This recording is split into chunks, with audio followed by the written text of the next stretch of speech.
Hello student. स्वागत है आप सभी का। हम लोग देखते हैं नदियों के निक्षेपित स्थल रूप। देखिए हमने नदियों के जो अपरदनात्मक स्थल रूप थे वो हम पढ़ चुके हैं। अब हमें पढ़ना है नदियों के निक्षेपित स्थल रूप। ठीक है, तो चलिए हम लोग इसमें देखते हैं कि सबसे पहला इसमें कौन सा स्थल रूप है, तो जलोढ़ पंख। ठीक है ना। जब नदी उच्च स्थलों से बहती हुई गिरिपथ व मंद ढाल के मैदानों में प्रवेश करती है तो जलोढ़ पंख का निर्माण होता है। जैसे ही नदी क्या करती है, जैसे ही नदी पहाड़ी भाग को छोड़ती है, पहाड़ी भाग गिरिपथ, ठीक है ना, जैसे ही पहाड़ी भाग को छोड़ती है वैसे ही क्या होता है कि जलोढ़ पंख का निर्माण होता है। जब पहाड़ी भाग को छोड़कर नदी इस तरह से, ठीक है ना, तब वहां पर जलोढ़ पंख का निर्माण होता है। ठीक है। साधारणतः पर्वतीय क्षेत्रों में बहने वाली नदियां भारी व स्थूल आकार के नद्य भार को वहन करती हैं। ठीक है ना। जो जब पहाड़ी क्षेत्र में क्योंकि अधिक कंकड़ पत्थर चट्टानें उन्हें मिलती हैं और क्योंकि उनकी गति भी तेज होती है इसलिए वो कटाव भी अधिक करती हैं, तो इस तरह से क्या होता है कि मैदानी क्षेत्र में जब ये आती हैं, ठीक है ना, तब वो क्या करती हैं कि इनका वेग कम हो जाता है, लेकिन पहाड़ी क्षेत्रों में इनका वेग अधिक रहता है। तो वही लेखक आपको बताना चाहते हैं कि साधारणतः पर्वतीय क्षेत्रों में बहने वाली नदियां भारी व स्थूल आकार के नद्य भार को वहन करती हैं। कहने का मतलब है कि इनके पास मलबा अधिक रहता है, इनका भार अधिक रहता है, क्योंकि पर्वतीय क्षेत्र में इनकी शक्ति भी अधिक होती है और पहाड़ी क्षेत्र से क्या करती हैं, काट छाट कर अधिक मलबा ले आती हैं। मंद ढालों पर नदियां यह भार वहन करने में असमर्थ होती हैं। ठीक है।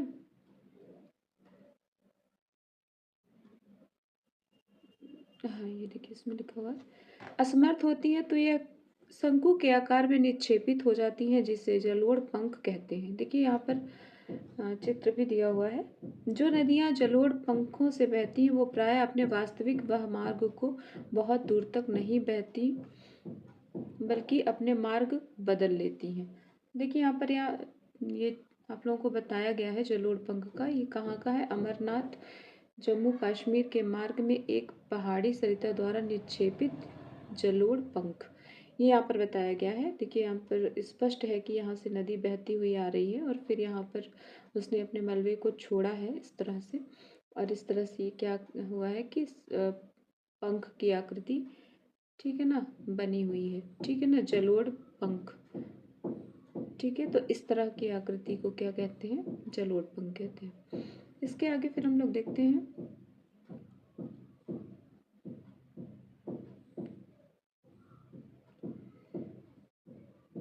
और कई शाखाओं में बढ़ जाती हैं जिसे जल वितरिकाएं कहा जाता है।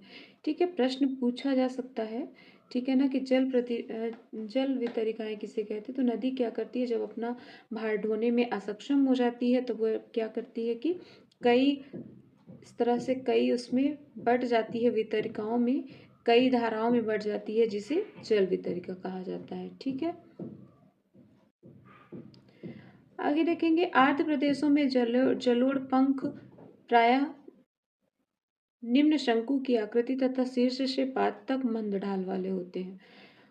शुष्क व आर्द्र जलवायु प्रदेशों में ये तीव्र ढाल वाले उच्च शंकु बनाते हैं। ठीक है, तो ये आर्द्र प्रदेश में ध्यान रखेंगे कि इनका ढाल कैसा है, मंद है, और शुष्क क्षेत्र में क्या है कि, और अर्ध शुष्क और शुष्क में इसका जो ढाल है वो क्या है कि तीव्र होता है।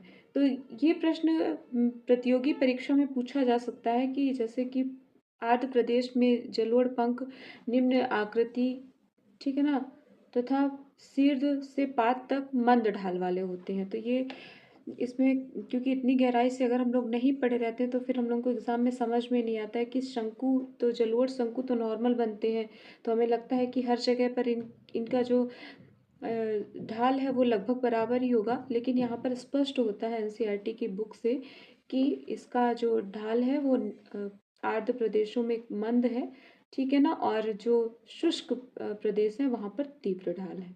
ठीक है, तो चलिए आगे देखते हैं हम लोग। फिर इसकी दूसरी आकृति क्या है, डेल्टा। तो हम समझ गए हैं कि जलोढ़ पंख कहाँ पर बनते हैं। तो पहाड़ी भाग जैसे ही समाप्त होता है, जैसे ही नदी पहाड़ी भाग को छोड़ती है, वैसे ही जलोढ़ पंख का निर्माण होता है। ठीक है ना। और इसमें हमें एक बात और जानने को मिली है कि जलोढ़ पंख जो आर्द्र वाले क्षेत्र है वहां पर इसका ढाल मंद है, जो शुष्क है वहां पर इसका ढाल तीव्र है। आगे देखते हैं हम लोग डेल्टा। ठीक है ना। तो डेल्टा जो है जलोढ़ पंखों की भांति होते हैं, लेकिन इनके विकसित होने का स्थान भिन्न होता है। जलोढ़ पंख जो क्या है कि पंखों की भांति होती है, लेकिन इनके विकसित होने का स्थान क्या होता है, भिन्न होता है। नदी अपने लाए हुए पदार्थों को समुद्र में बिखेर देती है।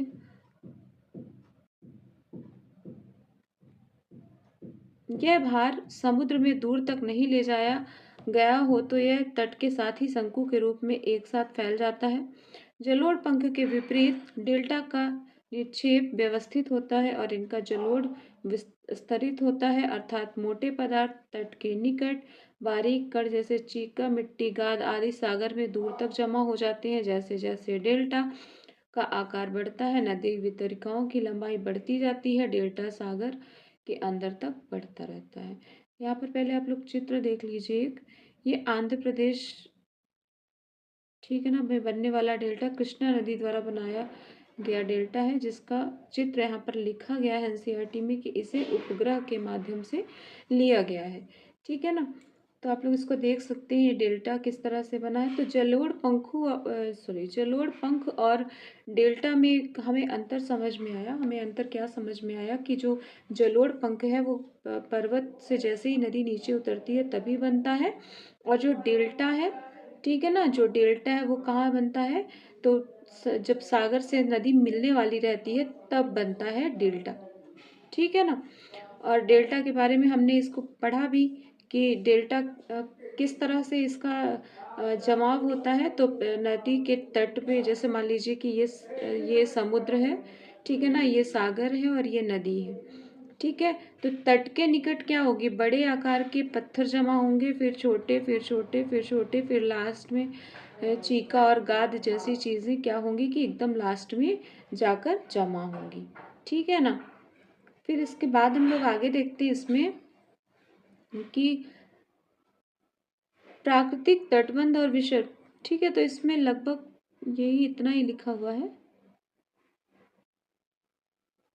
डेल्टा क्या होता है, सागर के अंदर तक बढ़ता जाता है। जैसे जैसे नदी वितरिकाओं की लंबाई बढ़ती जाती है और डेल्टा सागर के अंदर तक क्या होता है, बढ़ता जाता है।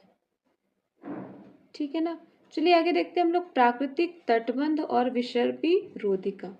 ठीक है ना। प्राकृतिक तटबंध और विसर्पी रोधिका हम लोग देखते हैं इसमें। तो कुछ महत्वपूर्ण स्थल रूप हैं जो बाढ़ के मैदान से संबंधित हैं। प्राकृतिक तटबंध बड़ी नदियों के किनारे पर पाए जाते हैं। ये तटबंध नदियों के पार्श्वों में स्थूल पदार्थों के रैखिक निम्न समानांतर कटक के रूप में पाए जाते हैं, जो कई स्थानों पर कटे हुए होते हैं। रोधिकाएं या विसर्पी रोधिकाएं, ठीक है ना, बड़ी नदी विसर्पों के अवतल ढालों पर पाई जाती हैं और ये रोधिकाएं प्रवाहित जल द्वारा लाए गए तलछटों की नदी किनारों पर निक्षेपण के कारण बनी है। इसकी चौड़ाई व परिच्छेदिका लगभग एक समान होती है। इसके अवसाद मिश्रित आकार के होते हैं। इस तरह से नदियां जो होती हैं, तो नदियों के किनारे बनने वाले, ठीक है ना, ये जो किनारे वाले पार्श्व में किनारों पर क्या बनते हैं कि कटक के रूप में ये पाए जाते हैं। ठीक है ना। ये क्या कहलाती है, ठीक है, तो ये कहलाते हैं प्राकृतिक तटबंध और विसर्प रोधिका। ठीक है। इस तरह से मान लीजिए नदी मुड़ी इस तरह से विसर्पित होती है ना नदी, तो इस तरह से जो भी बनते हैं किनारों पर तलछटों के जमा होने से, इसे ही क्या कहते हैं कि इसे ही कहते हैं। ठीक है ना। इनकी चौड़ाई और परिच्छेदिकाएं लगभग एक समान होती है। इसके अवसाद मिश्रित आकार के होते हैं। ठीक है। तो चलिए आगे देखते हैं प्राकृतिक तटबंध विसर्प अवरोधिकाओं से कैसे भिन्न होते हैं। इसको कमेंट में बताइएगा, आप लोगों को समझ में आए तो, नहीं तो फिर बताया जाएगा। ठीक है। आगे देखते हैं हम लोग नदी विसर्प। ठीक है। तो विस्तृत बाढ़ व डेल्टा के मैदान में नदियां शायद ही सीधे मार्ग में बहती हैं। ठीक है ना, शायद ही सीधे मार्गों में बहती होंगी। बाढ़ व डेल्टाई मैदानों पर लूप जैसे चैनल प्रारूप विकसित होते हैं, जिन्हें विसर्प कहा जाता है। विसर्प एक स्थल रूप ना होकर एक प्रकार का चैनल प्रारूप है। ठीक है, चिकनी मिट्टी, गाद आदि होते हैं। ठीक है, यहाँ पे छूट गया है क्या? बाढ़ मैदान प्राकृतिक तटबंध तथा विसर्प।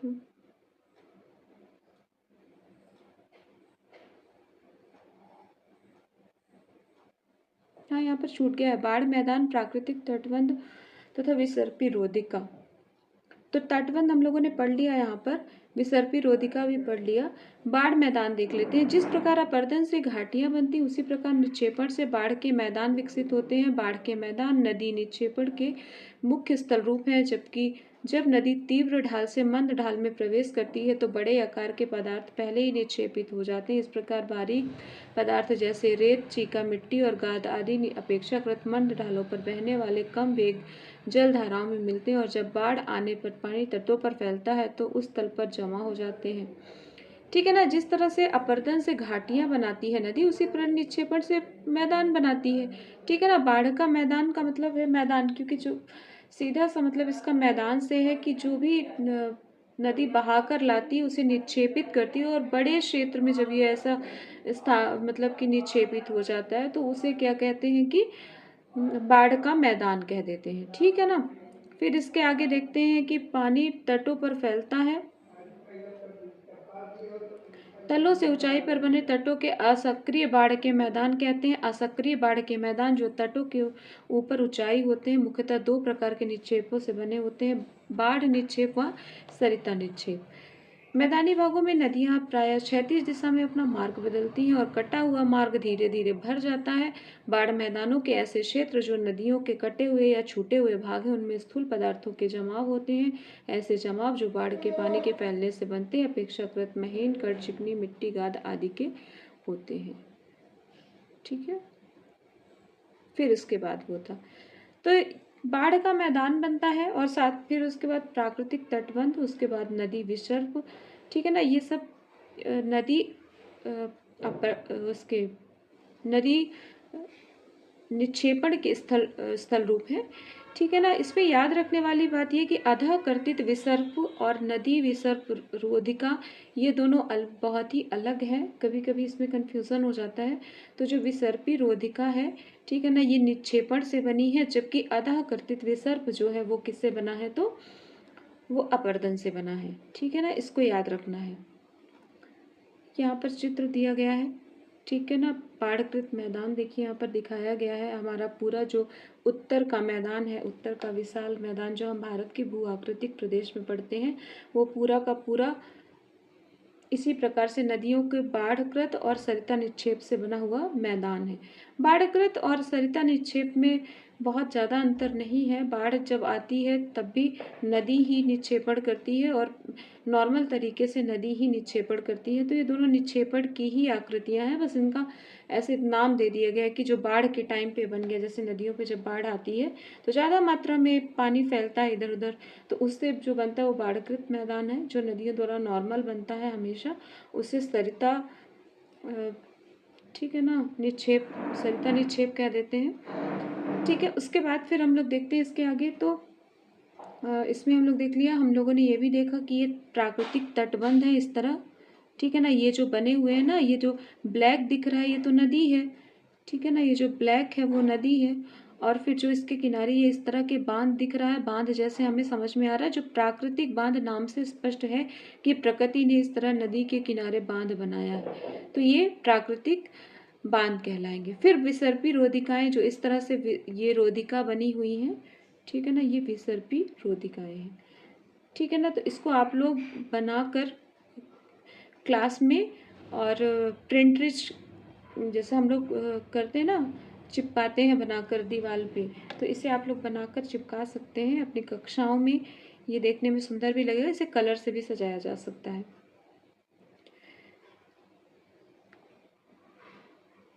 नदी विसर्प देखते हैं हम लोग।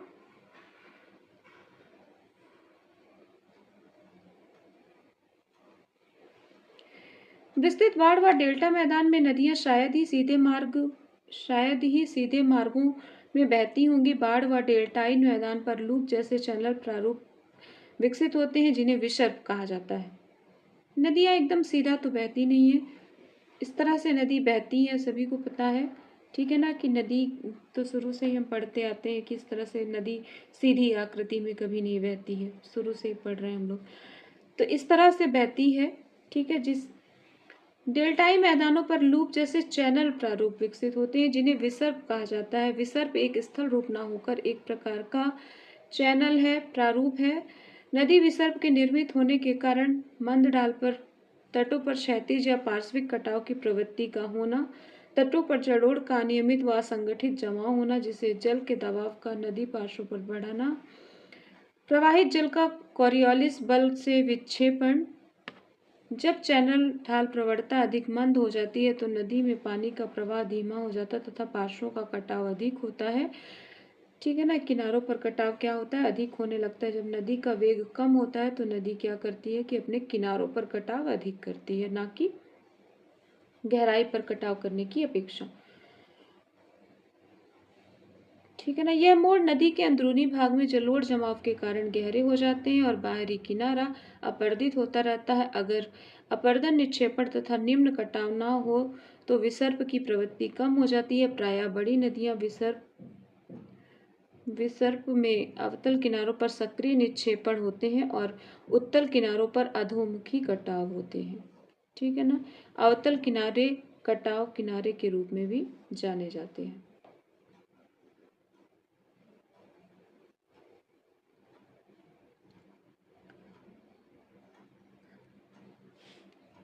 जो नदी के मतलब कि जो नदी के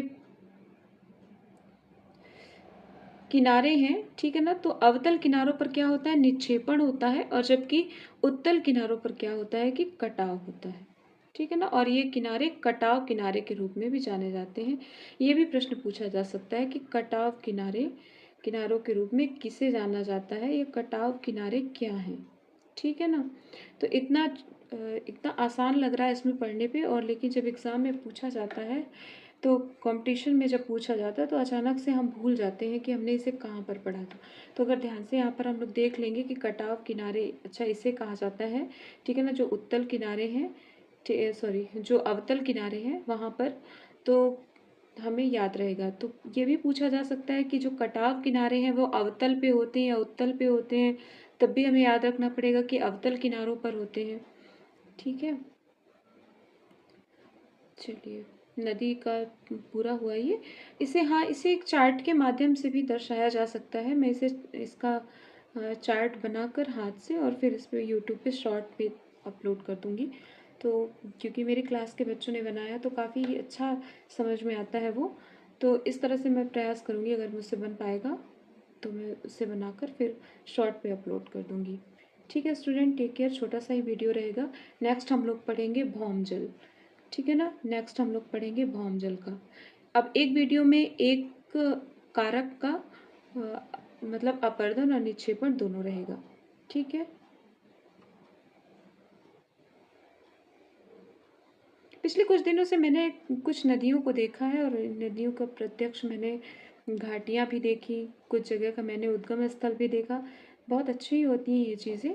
आपके आसपास जो नदियाँ हैं तो थोड़ा सेफ्टी, अकेले नहीं जाना है, थोड़ा सेफ साथ में, जैसे पेरेंट्स वगैरह के साथ में जा सकते हैं आप लोग। तो जब कभी जाइए तो आप लोग थोड़ा बहुत ये चीज़ें व्यवहारिक रूप में देखते रहा करिए, जैसे चट्टानें हैं, कटाव है, नदी की घाटियाँ हैं। फिर जैसे हम लोग देखते हैं कि नदी में क्या होता है, बालू रहते हैं, बालू है, चीका मिट्टी है, जमाव होता है। तो किस तरह से नदी बह रही है और किस तरह से इसके अगल बगल बालू है। फिर जब पतली धारा हो जाती तब भी बालू, मतलब ये जो अपने साथ काट कर लाई इसको इसने निक्षेपित कर दिया। और इस तरह से जो नदी की घाटियाँ बनती हैं, तो ऐसे कभी कभी व्यवहारिक रूप में जो आप लोग यहाँ पर पढ़ते रहते हैं ना, तो इसको ऐसे व्यवहारिक रूप में देखते रहा करिए। आस पास के क्षेत्रों में जब भी हमें कुछ भी देखने को मिले तो ऐसे आप लोग देख कर और समझते रहा करिए। लेकिन गलत अनुमान नहीं लगाना है, समझ में नहीं आए तो किसी से पूछना है, ठीक है। चलिए ठीक है स्टूडेंट, टेक केयर।